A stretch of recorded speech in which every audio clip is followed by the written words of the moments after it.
So I just want to be clear. There's a lot that took place specifically in Dallas County. I'm sure you've been watching the returns, and none of the returns out of Dallas County are quite in yet. Dallas County should have the second largest voter participation of any county in this state. We don't have any of the results because there was a lot of confusion today. And so, you know, our Democratic Party chair, Cardall Coleman, he beat me to the punch, as myself and Colin all read. We're about to file a lawsuit to keep the voting polls open. We were able to keep the polls open, but I can tell you now that people have been disenfranchised. The reason that we knew that there were problems is because we were receiving the phone calls and the emails. The polls were supposed to stay open until 9, according to a court order. The Supreme Court, just a few minutes ago, just said, shut it down. The Supreme Court also said that they are to separate any votes out that came in after 7 p.m. So here's the deal. I have no idea how it is that clerks are going to know who was in line by what time, because the rule is that if you're in line by 7, then you get to vote. And so once there was a court order saying you had until 9, I'm sure that there were people that joined the line after 7. They now are telling them that you have to separate the votes out. What this means is that we will not know what votes are to be tallied from Election Day out of Dallas County. For sure, we won't know that tonight. So knowing that Dallas County is a big dump of votes, we, in my opinion, will not know the election results overall tonight. We need to see the Dallas County votes to see where they are. I mean, if the early vote comes in, which we may have the early vote soon, if it comes in and I'm losing Dallas County, then we know kind of where this thing is going. So, so that's my news, is that we're not going to have election results tonight, in my opinion, based upon what specifically is taking place in Dallas County. Unfortunately, this is what Republicans like to do. And so they specifically targeted Dallas County, and I think we all know why. So I want you to enjoy yourselves, but I won't be back tonight because I have no idea of when we're going to get results, and I fully anticipate it won't be until tomorrow. So I love y'all too. Where I live is far away, and I just wanted to vote here and get back to work, and she told me she wouldn't let me. I was hoping she'll just let me go in. She said I'm at the wrong place. I can't vote here. I've always voted here, say, 8 years in a row now. I've come to this location, but now they're telling me that I need to go to another location to vote. They explain why? No, they didn't explain why. And then when I went online yesterday, because I knew they were going to try to do this, I went yesterday online to register and everything like that to find out where my poll is, and it got me nowhere. Place where I live is far away, and I just wanted to vote here and get. Good morning and welcome to Black Press USA's morning show, where we bring you the headlines and the culture. And that's probably one of the biggest headlines coming out of our community is what happened in Texas. Of course, we know that there were elections happening in Arkansas and the Carolinas, but the one we were paying attention to was what was happening in Texas. And, you know, we'll just get into it. Jasmine Crockett, she's lost her primary for U.S. Senate. And she was explaining it to us there about how, you know, the lower court said, keep the polls open till 9 o'clock. Supreme Court said no. And, you know, we don't want to say, take a deep breath. I don't want to say it, but there's been a lot of things happening with our elections. The voting machines, in particular, who has purchased them. Donald Trump winning, and there's still a question if Kamala Harris actually won the election. So I think that we shouldn't be afraid to question elections and the system in this country right now, because we know that there's a cheater in office, and they have perfected, some would say, how to quietly cheat and how to loudly be rude. And so, to Jasmine Crockett's points about how do you know who was there before 7 or after 7 or after, how do you know? In the I see the chat saying, voter suppression at its best. Orangey said, don't be afraid to say it. Cheating was involved. At this point in America, I don't care if the Republican wins in Texas. Tallarico, it's just another white man. We were talking yesterday to Mr. Justin about aging Black in America, and we were talking about how the system is already corrupt and messed up. I mean, at this point, what does it matter? Because he's not going to go in there and be a Jasmine Crockett if he was to win. So the chat is chatting. Let's see what you guys are saying. Good morning, Sandra Brown.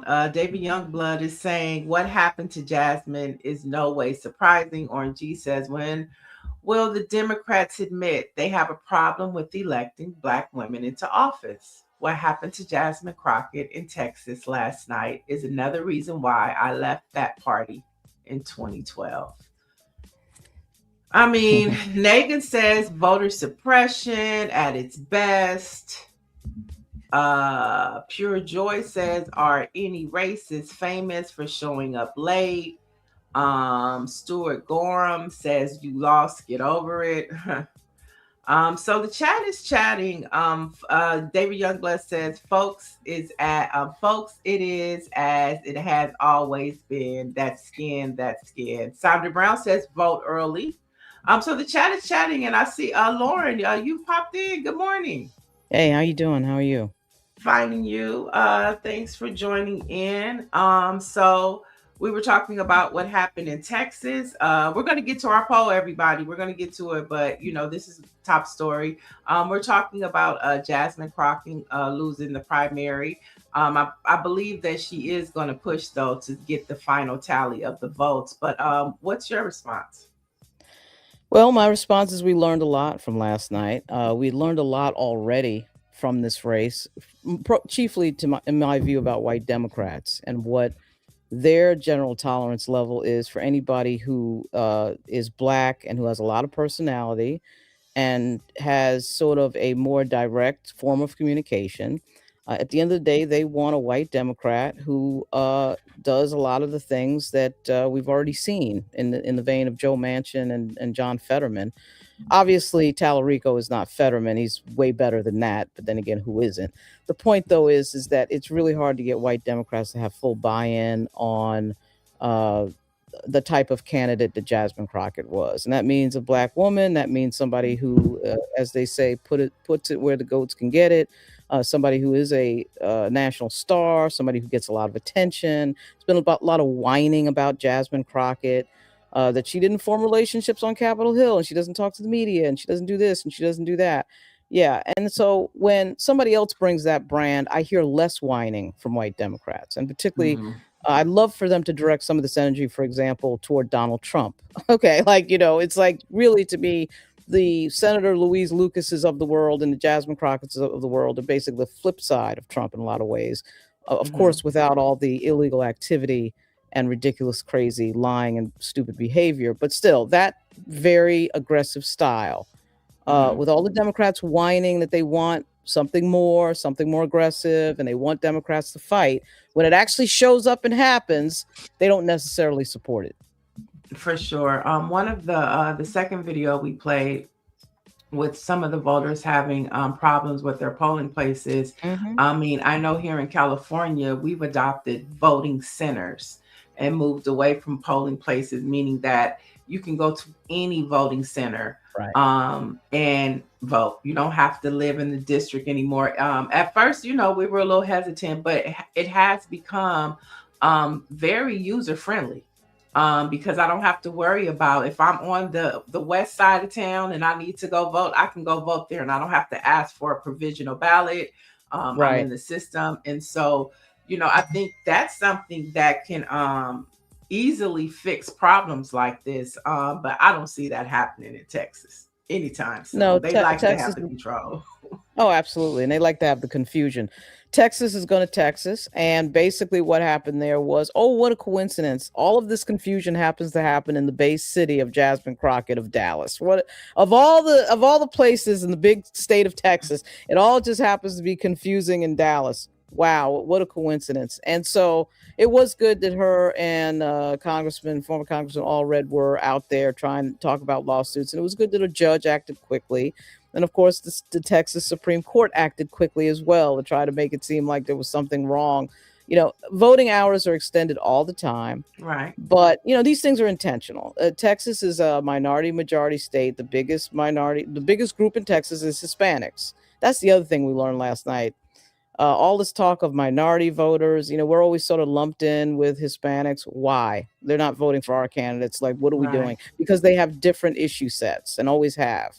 But for the standards of American life, people who have some melanin in their skin are all the same. So it's like we're all, lumped together with Hispanics, and their views on things are completely different, as again we found out last night. But at any rate, the Dallas thing, so predictable. It really is a pregame warning for the November elections and all the other primaries this year. Another race that individuals were paying attention to was Al Green, who, and all of this is due to the redistricting, right? Kind of forced her, it moved her district around. It moved Al Green's district around. So Al Green is headed to a runoff against Christian Menifee. So he's still holding the line. And he may be able to maintain his position in Congress, hopefully so. For some. And then interesting, Reverend Freddie Haynes wins his primary for Texas 30th Congressional District, which would have been the district that Jasmine Crockett would have probably ran in if she would have stayed in the House.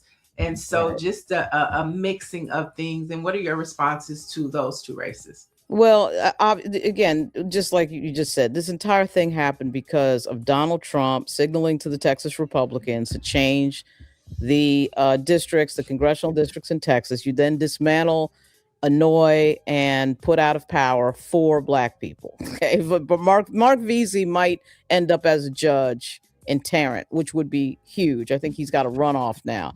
Al Green now suddenly has a runoff. Jasmine Crockett loses her seat because of the switch. And that's what that was all about. That's what the entire moment was about. It's not a coincidence that 4 Black people happen to be 4 Black seats happen to be dismantled and thrown up into the air. They hate Al Green and they hate Jasmine Crockett for obvious reasons, because Jasmine Crockett has an amazing talent for making Trump administration officials look stupid in public at hearings. And of course, Al Green has the guts to get out and speak out against the president, offer impeachment proceedings every 20 minutes, which nobody else is doing. And so they hate these Black Democrats. It's about dismantling Black power. So that's what we saw. And yes, we do have Freddie Haynes, though. So Freddie Haynes is very highly likely to be a member of Congress. You already see the building criticism online with regard to Israel policy, which that's starting to flip. You can see that there was a poll Gallup did that shows that younger voters are tired and sick and tired of AIPAC, sick and tired of Israeli policy, sick and tired of the entire thing. And now we have a war in Iran, and they're going to be even more sick and tired. So there's going to be a change, I think, in the attitudes with regard to AIPAC. But AIPAC is not going to stop trying to keep people like Cori Bush and Jamal Bowman out of Congress. Speaking of Israel, the U.S. and Israel have intensified strikes in the Middle East, with reports of fresh dawn strikes in Beirut. Now, with the U.S. State Department, they're urging Americans to evacuate in 15 countries but no real path home or no embassy support. Take a look at this.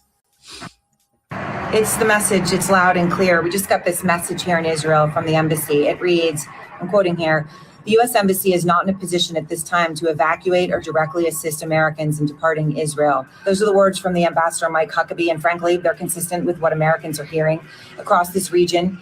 You know, we all were alerted in 14 countries last night to leave immediately. People were told on their own using commercial options, which is simply an incredible irony, given that in almost all of the countries listed, there are no commercial options to leave right now. And in fact, in 6 of them, there isn't even a confirmed sitting U.S. ambassador, including in Saudi Arabia, where the massively fortified embassy has been hit. It's a stunning situation. And I was struck by the words of a general who's currently stuck in Dubai. He formerly commanded the base in Kuwait, such an important base. I've been through there on my way to Afghanistan to report a story. And he was simply shocked by the situation, saying, it's a little bit disheartening and a little bit envious to hear that the BBC has announced that the UK government is actually arranging transport for the British citizens to be able to extract them, whereas here for us as Americans, we feel abandoned.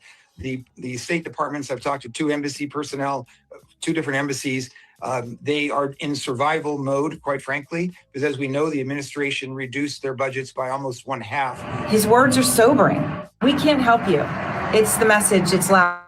We can't help you is the message. And so, I mean, we see that they have redistrict, Black leadership out, voter suppression. And then in foreign affairs, we don't have ambassadors. We have people stuck. I mean, what's your response to that, Lauren? My response is the Trump administration has absolutely no idea what it's doing. I mean, they're following what Benjamin Netanyahu wants them to do. That's what Trump is doing. Now they're trying to cover up that that's what they're doing. Everybody knows that there was not going to be any preemptive threat on the United States coming from Iran.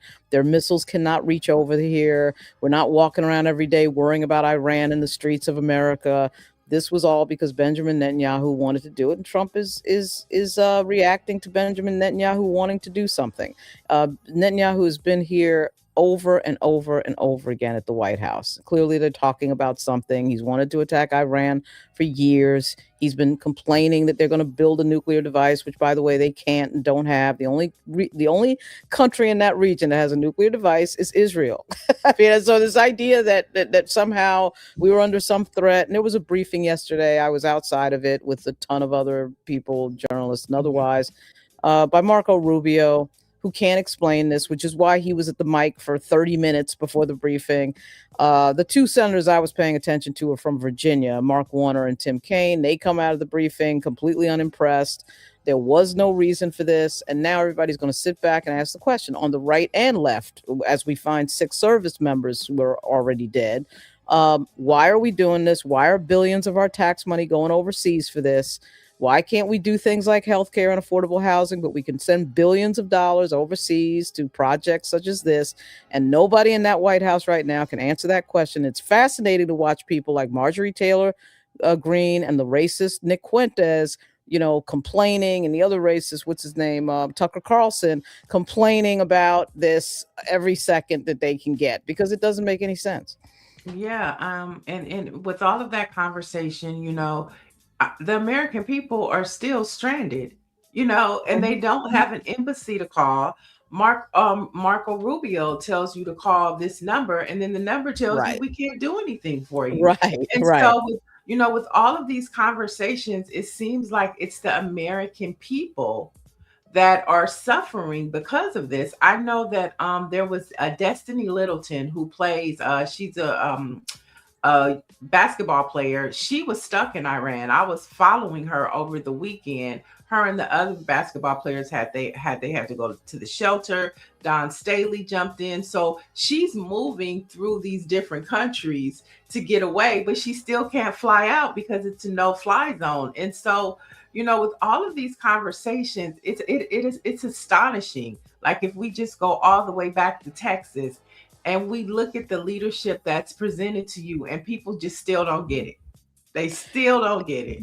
No, they don't. And John Carl had a really funny, wasn't really that funny, of course, video of calling that number that Marco Rubio said to call the embassy for Americans to get out. And it leads to a voicemail, and then there's no instructions, and then says go to a website. You got to be kidding me. So clearly this was not planned very well. I don't think it was a coincidence that this landed right on the week that we had new news coming out on the Epstein files that went directly to President Trump's involvement.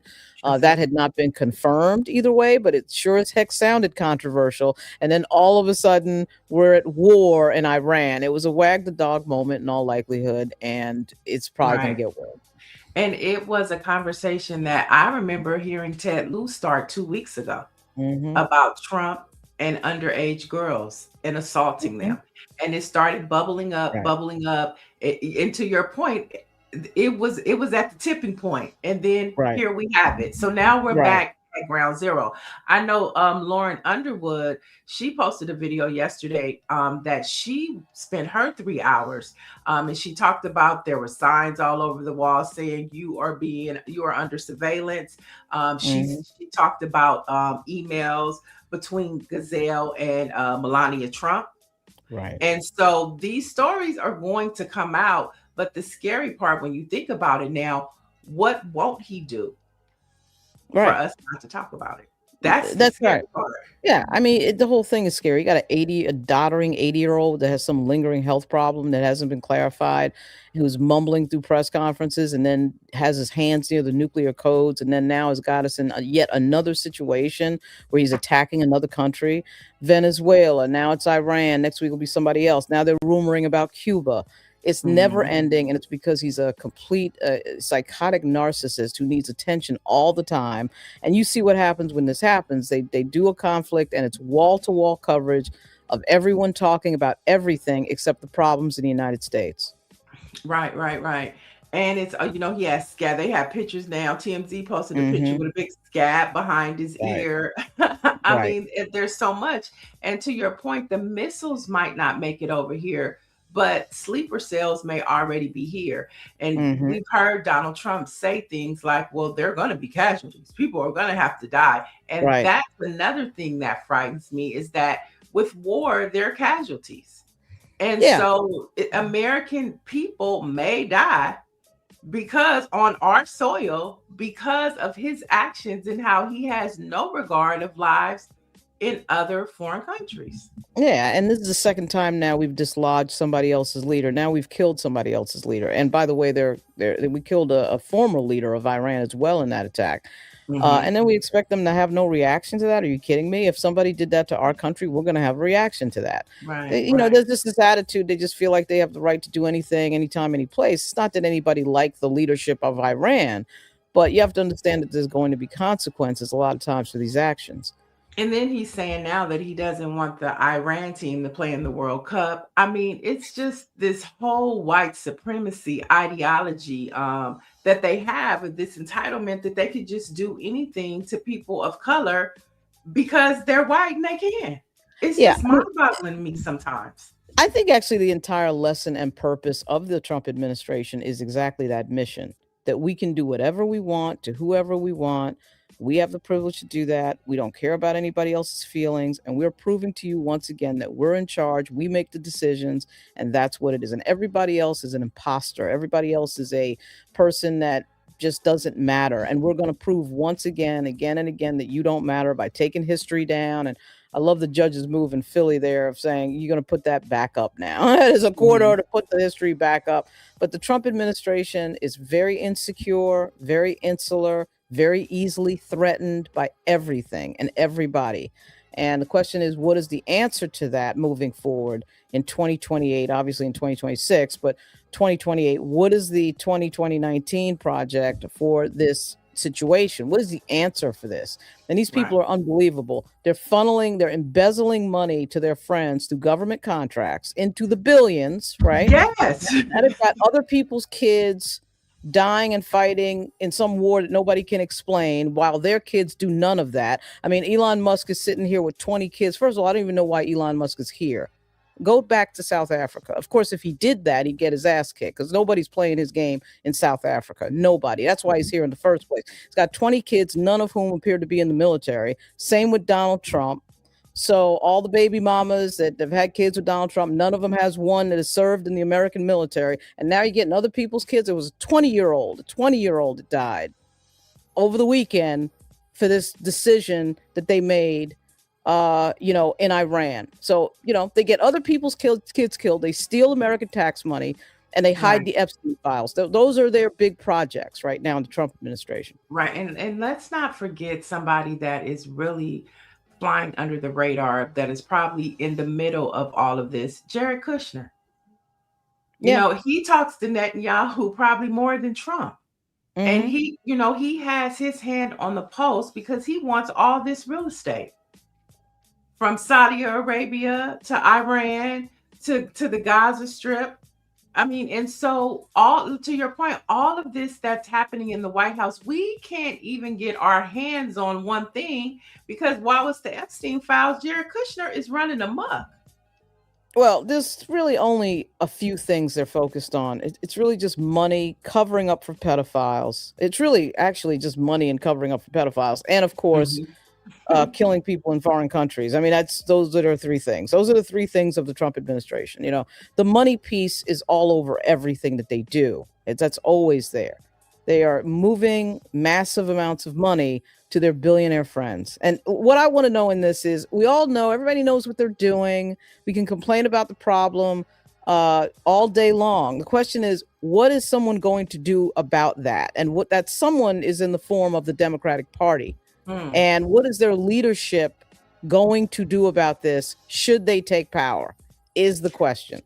Well, here's the thing. Here's the thing. Where are they? We're in March. We're in a midterm. We just laid out in the past 15 minutes, tons of things that they could be attacking and using to motivate their base, the American people, Democrats, and they're not doing anything. We're not really getting no text messages, no TV ads, national campaign ad buys of all the things that we just listed. Nothing. I mean, what are they waiting for? I think that from the standpoint of articulating what the problem is, the leadership on the House side, I mean, you have to remember, there is no, the leader of the Democratic Party, of course, was dislodged. That was, of course, Joe Biden.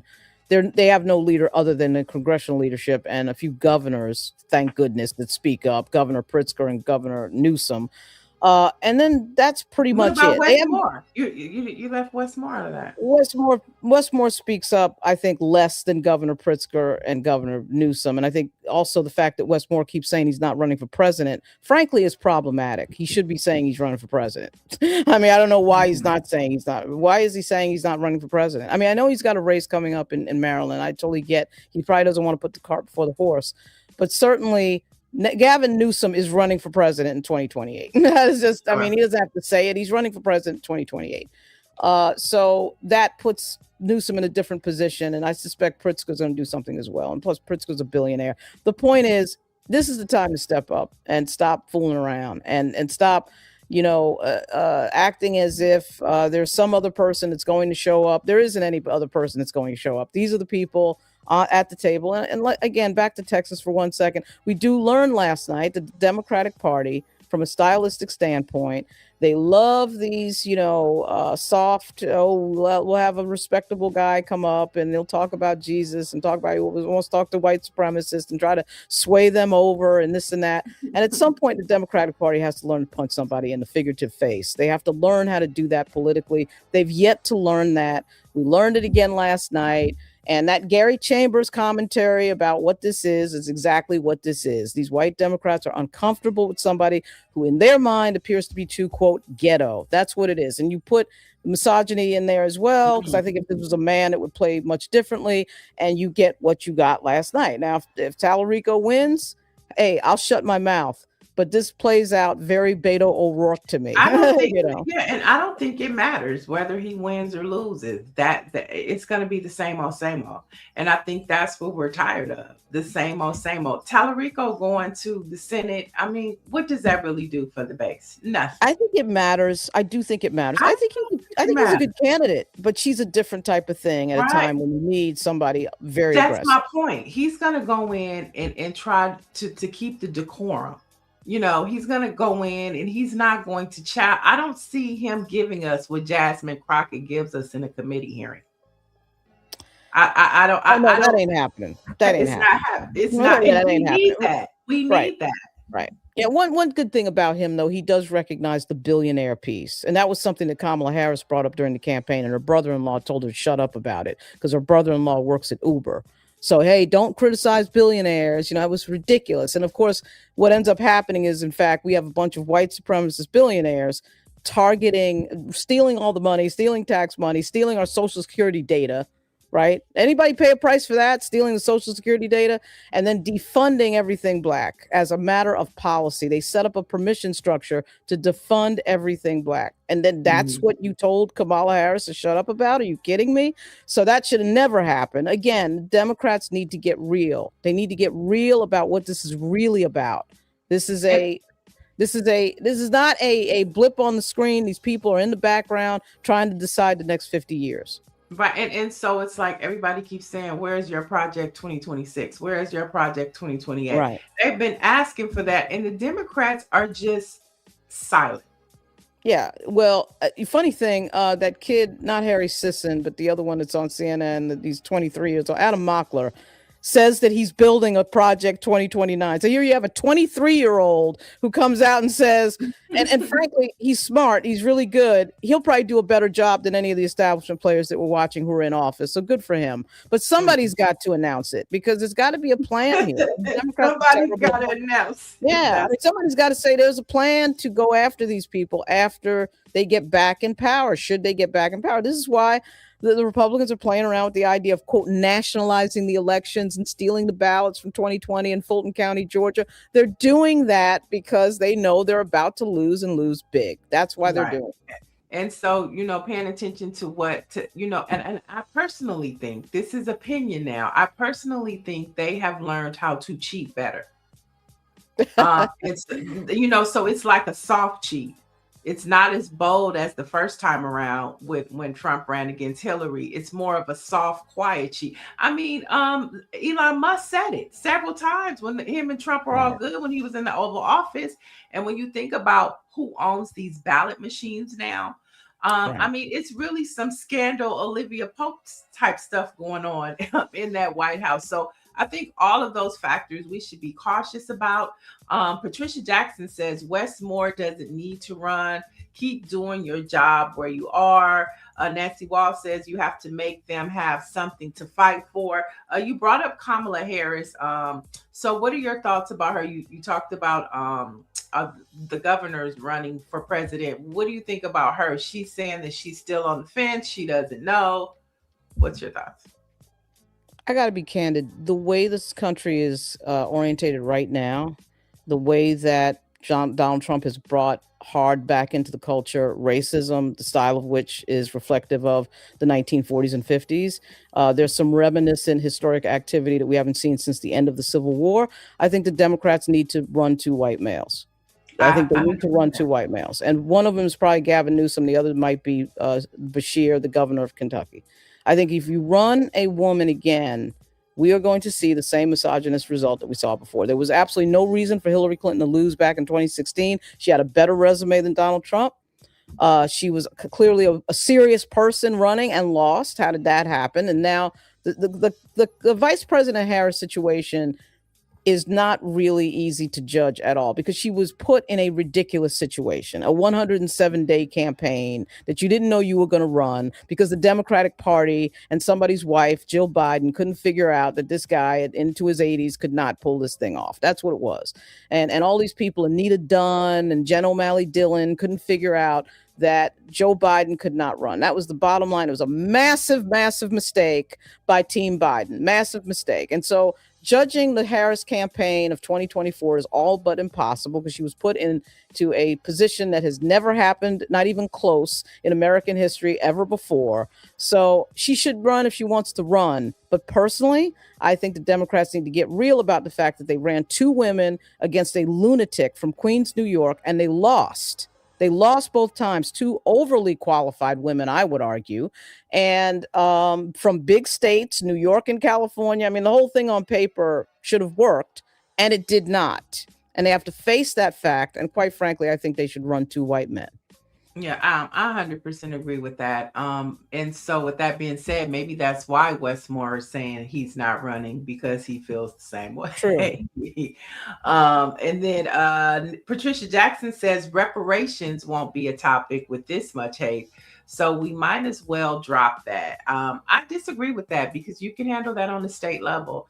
And I think you see that happening in California. You see that happening in cities across the country as well as states. And so I think it's important to still keep that conversation of reparations going, even if it won't be a conversation on a federal level. What are your thoughts about that? Well, I don't know that you need to call it reparations. I mean, are they calling anything when they steal and embezzle money in government contracts and send it to Elon Musk and Peter Thiel and these people? They're not calling it anything. They're just doing it. They're moving money to certain people for demographic and political reasons. There's no reason in this world that the Democratic Party can't do the same thing. But you got to have leadership that asks for that, that pushes for that. All these white reporters that were suddenly so interested in Washington, D.C. and Eleanor Holmes Norton and what she was doing and whether or not she was retiring. One of the things that Eleanor Holmes Norton concentrated on is government contracts through advertising to Black-owned media. She had a whole big press conference about that. And she was one of the few people in the Black Caucus who was doing that. Would be nice if members of the Congressional Black Caucus, now the biggest in history, over 60 people, focused on who they give contracts to. That's a start. That's a huge start. But all the white reporters who are so deeply interested in DC politics that they never pay any attention to in Chocolate City, who were suddenly interested when they were sticking microphones in her face, Fox News in particular, they weren't really interested in that. They just want to bug somebody Black out of power. That's just what it was. That's just what it was. Right. And Eleanor Holmes Norton, by the way, doesn't have a vote and probably has a 10-minute commute. So I'm not sure why any of that mattered, given that she doesn't have a vote. But to get back to the reparations question, nobody's calling what's going on now reparations when they move billions of dollars to a bunch of white supremacists via our tax money. Okay, so I'm not sure. We just have to come up with a craftier plan, it seems to me, on the Democratic side. So you say terms matter. So maybe we need to think of a more savvy or clever way to talk about reparations than the term. They need to just move money just like the Republicans move money. Right. And one of the biggest things sitting out there is the Black farmers payout that never happened. So the Black farmers, I know the Republicans, white Republicans, want to call it reparations. That happened because Black farmers could not get loans like white farmers could get loans to do what they were doing and run a business. You pay that out. So, I mean, I don't know why we have to call it anything. You move money just like they move money. The bottom line of it is Black Democrats are scared to do it, and white Democrats are generally against it. They don't like, I mean, you see this on campaigns. You see this on a smaller level on political campaigns, right? Who gets that money on political campaigns? In places where there's a lot of Black voters. That doesn't make any sense. So I think it would be a good idea if Black politicians would think about that. Black politicians, meaning the Congressional Black Caucuses in every state, particularly in the South, and the Congressional Black Caucus, when it comes to the question of who they give contracts to. They're so busy wanting to make millionaires out of white consultants. Why can't they do that with all the Black consultants that are out there that do GOTV campaigns in Black communities and at churches? Right. I love that. I mean, yeah. You know what I think is interesting? How it feels like Black folks, right? Black lawmakers are now, they're the ones that are supposed to be responsible for all that happens with this party. Like Democrat now has devolved to mean black lawmaker, right? But I question, like, what are these white lawmakers doing as well, who have significant power, right? Who have had significant power and who have had this significant power for years. You have Jasmine Crockett trying to move her piece to a different, space, a different position on the board.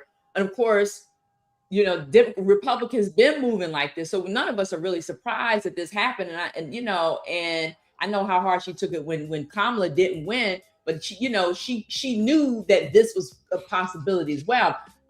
I'm curious about what would be next for her, because it was a huge gamble for her to move from this position to try to get into another, considering the power that she has in the political space.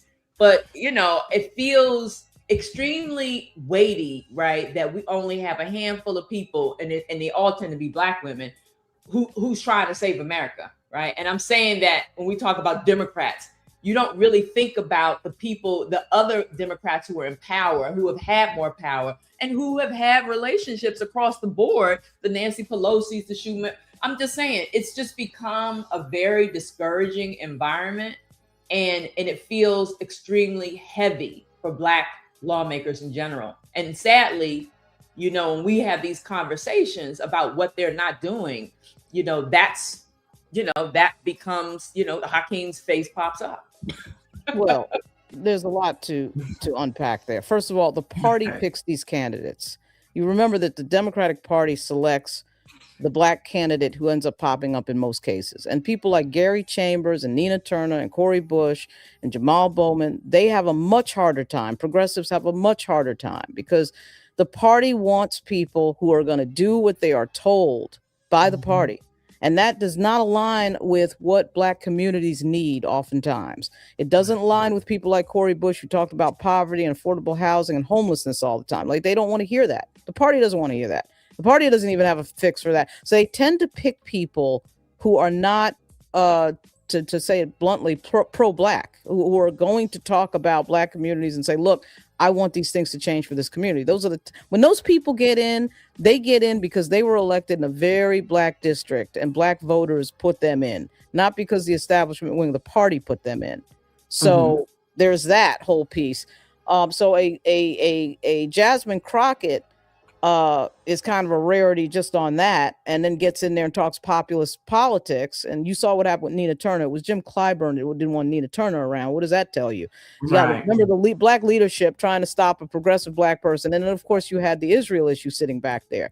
I don't think voters in Black communities really care about that issue that much. But when a particular lobby spends a record amount of money to defeat Jamal Bowman and Cori Bush, and make sure they're not in Congress to talk about progressive issues that impact directly Black people, that is problematic. And the fact that the caucus went silent on that, and the Hakeem Jeffries went silent on that, and nobody wants to talk about that, that's problematic. That's hugely problematic. So the thing that everybody has to remember is that it's hard for progressives, white and Black, to get in there, period. But when it comes to our issues, the Democratic Party increasingly, I think, doesn't want to hear about a lot of our issues that are disproportionately impacting our communities. That's an uphill battle in itself. Well, thanks to, I think it was Dr. Marilyn, and I just checked, Jasmine Crockett has conceded to James Tallarico. And so there you have it. What's next for Jasmine Crockett is the question. And what do you think? What do you think? She just probably needs to take a break for a while. Well, she still has to finish out her term. Right. She'll finish out her term in high style. As you will. I mean, it will be now, whether or not, and you got to realize in politics, people get very jealous of other politicians. And she's the type of politician a lot of people be jealous of. They're jealous of her attention. They're jealous of her style that they can't duplicate, and the intelligence and the relaying of facts. But she's got such a huge following now that she's built, the platform that she's built, that she will probably be able to do any of a number of things. But again, this whole thing in Texas was about dislodging Black people from power, and people need to get real about what's about to happen next, because the Supreme Court is likely to dismantle Section 2 of the Voting Rights Act, and then they're going to go after all the Black lawmakers in the South, including Jim Clyburn, by the way. And so all those seats are going to be dismantled. In all probability, in the same way that these Black seats in Congress were dismantled by the Texas Republicans.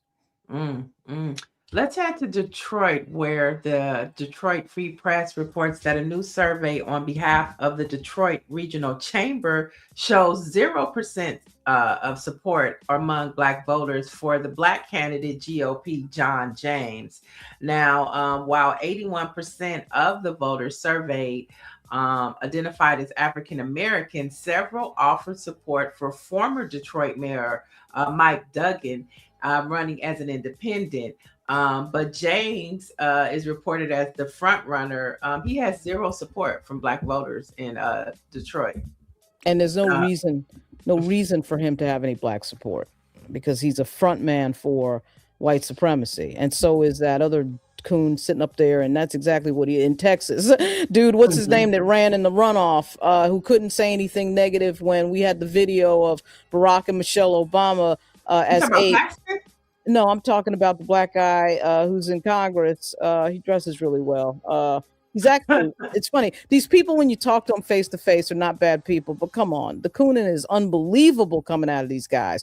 You are operating in a world and at a time of white supremacy in front of everybody's face. You are a black Republican in Congress, and you don't say anything about that. You don't say anything. And then the president of the United States puts out a video, a racist video with the first black president and his wife as apes, and you don't say anything about that. You don't open your mouth and say anything. So there's no surprise that John James ain't going to get any black support. He shouldn't get any. Why would he get any black support?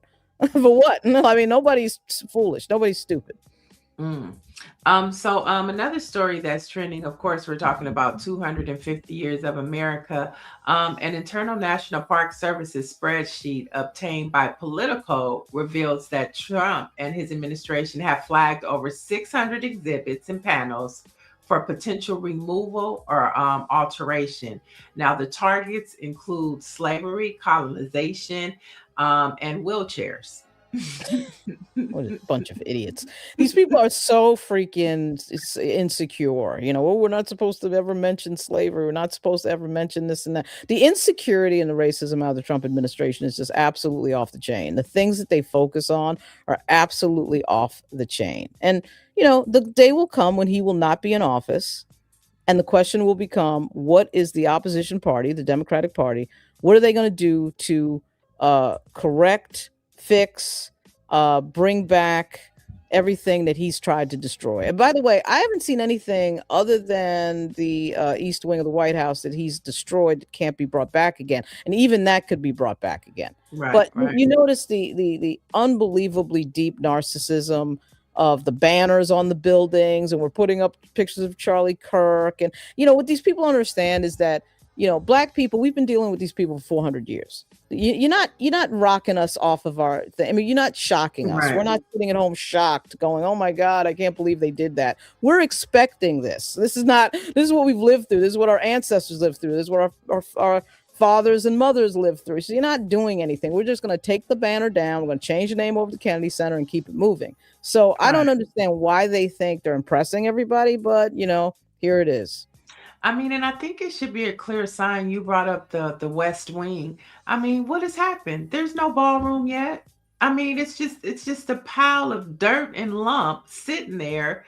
And that should be a sign of, like, that's what your president does. He tears things up and doesn't fix it. Okay. It's just a pile of lump. Everything is a metaphor of, I can do whatever I want, and I'm shocking you, and I'm getting your attention with the things that I shock you with. He's a baby. He's a child. And there might, in fact, be some issue, some mental issue there. It's really interesting to listen to some of the doctors that come on. Don Lemon has a doctor on that tries to analyze him. Obviously not a doctor to the president of the United States, but somebody who's trying to analyze his behavior. And one of the things that we definitely can see is a huge ton of narcissism. But again, the day is going to come. The term ends, I think, in 900 and not that I'm counting, 995 days, something like that. The day is going to come when he's not going to be in power, and the question has to be answered: what does this America look like after he's gone? And that's a scary thing, because, you know, sometimes you can't put things back in the Pandora's box. And so, to your point, whoever comes behind him is going to have a strong, clear message and team to clean all of this up. Like we started the show, we talked about, you know, the redistricting and how, you know, Texas is in limbo when we talk about Black representation. We talked about foreign affairs, where we have countries now that don't even have embassies. I mean, not embassies, but ambassadors.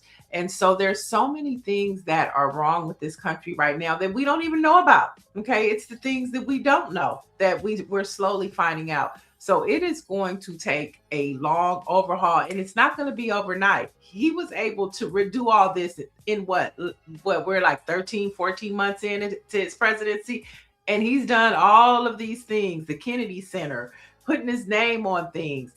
That's going to take a lot of cleanup. It is not going to happen overnight. And we don't know what the state and mind of our, is there going to be a civil war? What is going to happen? Lauren, what are we doing? I think the stuff, the things that he's done that are just the decorative nonsense is like the Kennedy Center. That's going to be celebratory moments when those words come down, when the letters come down off the building. You're going to have an event around that. Okay. But I think Democrats and Republicans, the left and right, everybody wants the basic things focused on. Mm-hmm. You know, they want the affordable housing piece. They want the affordability piece in general. They want to feel like that they can make ends meet a lot easier and put their kids through school. They want the healthcare piece. And the fact that this president, not even talking about that stuff, much less doing it, they're always dismantling healthcare. They don't give a damn about affordable housing. They don't talk about any of these issues, much less do anything. Everything has become about hiding the pedophilia ring that was going on around Jeffrey Epstein. That's the number one for this administration. You know, taking files out and removing files and redacting files in some warehouse in Winchester. That's become a major obsession. Moving billions of dollars to their racist friends, right? Giving Palantir contracts, giving Elon Musk contracts, handing them government welfare. That's what it's been, moving billions of dollars to their idiot billionaire friends. That's what this entire project has become. Oh, I forgot the other piece. Taking over the media and trying to control what people are thinking has become a huge piece as well, which is going to happen at CNN, already happened at TikTok, happening at CBS, and they'll probably at some point they'll probably target ABC and NBC as well. But and your algorithm on your social media handles, it's happening on Instagram, it's happening on X, it's happening everywhere. That's right. Because they're so stupid to think, number one, they can control people's thinking. But Mark Warner, senator of my state, made a huge mistake, as did Joe Biden, allowing that bill to go through with regard to the ownership of TikTok, because of where that led was right into the hands of these MAGA racists. This idea that, oh, China was spying on us. China was doing the same thing that Meta and Mark Zuckerberg was doing. Right. You know, so I don't understand why TikTok was picked out in particular, but you notice you could blow up, and even now, because they haven't completely changed it yet, even now you can blow up on TikTok so easily. The Chinese were like, okay, whatever. But what they did was they allowed the news from Gaza to get on that platform big time. People wanted to see that news because there's a lot of people interested in that news, no matter what side of that issue you're on. And then, of course, it ends up in the hands of, you know, Trump's friends because we forced the sale of TikTok. There's no reason for that to happen. I don't know why Mark Warner fell for the okie doke, but he did. And that was a massive, massive mistake. The Democrats need to wait. This is Democrats now. I'm not talking about the Republicans. That was Biden and Mark Warner that made that happen. That was a massive, massive mistake. And that was really the beginning of this entire media push. Right. But I have a question for you, ladies. What about the destabilization of Congress? Mike Johnson just told Congress to stay out of this war, right? So if we're now setting a precedent for what Congress, which is completely against the law, but this is what's happening. So, you know, what does that mean? What does that mean going forward? You know, if we start setting these precedents for that, you know, the roles that these lawmakers play, it'll become meaningless. That's where I think, that's where this is happening. Well, excuse my language, but Mike Johnson is the bitch of Donald Trump. That's what he is. Okay, he doesn't do nothing that Donald Trump doesn't want him to do. He never has, and he never will. So the answer to that is the midterm elections. The midterm elections is the whole ball game. The Republicans know that. They're starting to talk about nationalizing. We're going to have an executive order to nationalize the elections. And because you're about to lose and lose huge, and they know that. He's going to use bigly, as he says. Yeah. I mean, and so this was our first primary yesterday. Some are a little heartbroken. I feel a little bit like how when Kamala lost. You know, I feel that a little bit for Jasmine today. I mean, as a Black woman, you know, as somebody that speaks truth to power, you know, it hurts. It hurts. It's a little bit different. So with Kamala, the reason it hurts so much is that she's running against a lunatic and a criminal and a guy that likes to cover up pedophile rings. I mean, that's basically, and so a corrupt actor who might have a mental issue. that's a little bit different. That hurts worse because you know doggone well that she was a better candidate he was. And, you know, more importantly, she's a logical, normal person, you know. Despite any politics we may believe in one way or the other, Donald Trump is truly dangerous, as we're finding out on the world stage. In this particular case, Jasmine Crockett is actually running against somebody who's a very good candidate. James Tallarico is actually a very good candidate. I might not like the style. I might like her style better. I might sit here and say that, hey, okay, here we go again with, oh my goodness, Republican light on some of this stuff. I might think he's delusional about his view that we're going to talk to white supremacists, you know, whatever. But he's a good candidate, very good speaker. And really, when you looked at them on policy, Tallarico and Crockett, they were very close together. There wasn't that much of a difference. I mean, it's a Democratic primary. So it became a thing of style. It became a thing of style. But what I'm saying to the point is, people in Texas knew the candidates, but people in other states on the outside looking in, that's not politically savvy.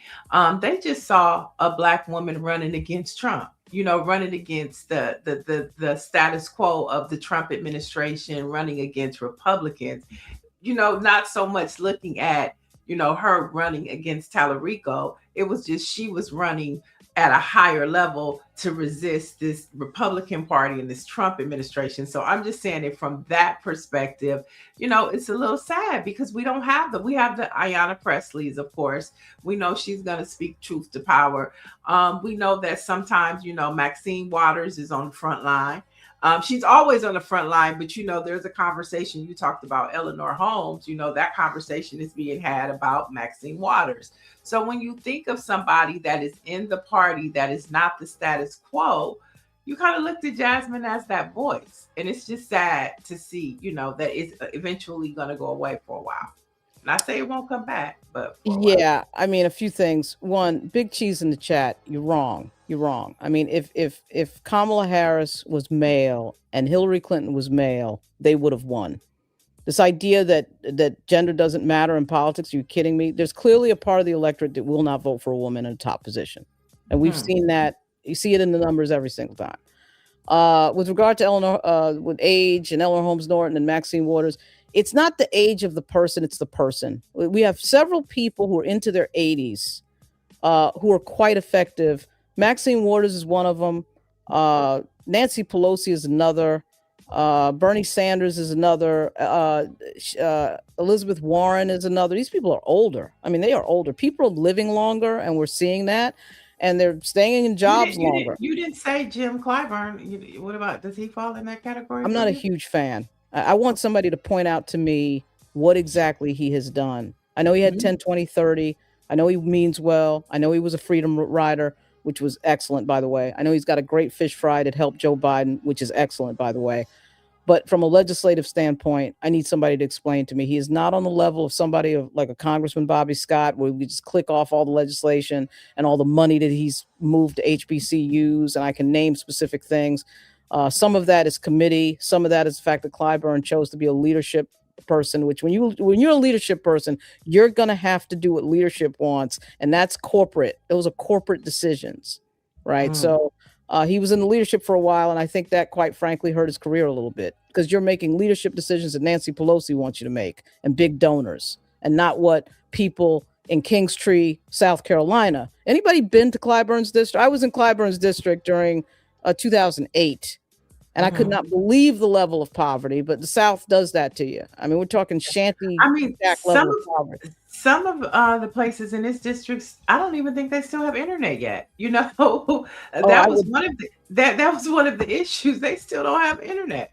I would not be surprised. The members have a great deal of respect for him. I kind of want to respect the fact that a lot of members of Congress I talk to have a great deal of respect for him. I don't hate the man, but I'm saying if I were to list the things that Maxine Waters has done, the things that Mel Watt did when he was here, the things that Bobby Scott has done, it's a longer list than the Jim Clyburn list. I'm just saying that. I mean, I'm just basing it on just legislation passed. But again, the leadership role is different. Well, the chat is chatting, and we want to thank for chatting. We want to thank you for coming on. This was very helpful. You are so insightful. And with the politics and, the historical context and just, spitfire of knowledge. So we want to thank you for joining us, and definitely Greer, we got to have Lauren back, especially for political talks, because you're on the Hill. Tell us about your publication. My publication is Black Virginia News, cover politics in Virginia, and comes out daily. Put it out this morning already.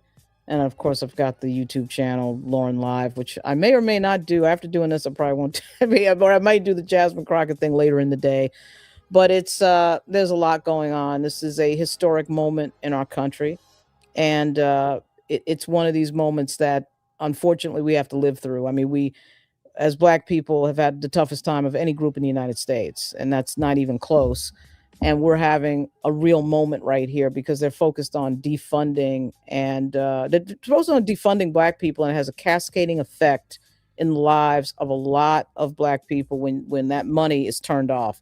And now, of course, we have a president who is a full-on racist and white supremacist, along with his staff, Stephen Miller, all the rest. And they are very focused on trying to destroy Black money in particular. And this is just a huge moment in that sense, and so many others. Well, Lauren will be back with us, y'all. There's Lauren Live. Follow, subscribe, and like. Claire. There you have it. And like and subscribe, of course, Black Press USA. We'll be back with more news, views, and opinions tomorrow. Have a good day, y'all.